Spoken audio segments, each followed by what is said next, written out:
এখানে ভারসাম্য বজায় রাখা এবং মাথা ঘোরার সমস্যা থাকলে ভার্টিগো দূর করার জন্য 3টি সহজ ব্যায়াম দেখানো হলো। জাস্ট আপনি একটা বৃদ্ধ আঙুল চোখের সোজাসুজি এভাবে ধরুন, ধরে রাখুন এবং আপনার মাথা শুধু ডানে বামে ঘোরাবেন এইভাবে 30 সেকেন্ড। অবশ্যই আপনার আই কন্ট্যাক্ট থাকবে আপনার বৃদ্ধ আঙুলের দিকে।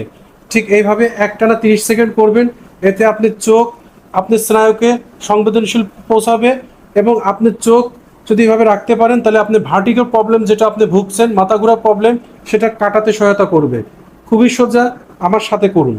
এবার জাস্ট সোজা হয়ে বসুন এবং ঘাড়টাকে পিছনের দিক নেবেন। অবশ্যই চোখটা খোলা রাখবেন, যতটুকু পারেন বাঁকা করবেন। আবার এভাবে ধীরে ধীরে সামনে মেজোটা দেখার চেষ্টা করবেন। এটা আবার করুন। আমার দেখানো এই ব্যায়ামটি অবশ্যই আপনি 10 থেকে 15 বার করবেন। এই ব্যায়ামটি যদি আপনি খুব ধীরে ধীরে করতে পারেন 10 থেকে 15 বার, তাহলে কানের ভিতরের নালীগুলো সচল রাখতে সহায়তা করে এবং আপনার শরীরের সংবেদনশীলতা বাড়াতেও সহায়তা করবে। এবার দুটো হাত কাঁধের উপর নিয়ে এবার ভাঁজ করে নিন এবং ধীরে ধীরে বাম দিকে এভাবে ঘুরতে থাকুন। আপনি সাধ্য অনুযায়ী ঘুরবেন ধীরে ধীরে।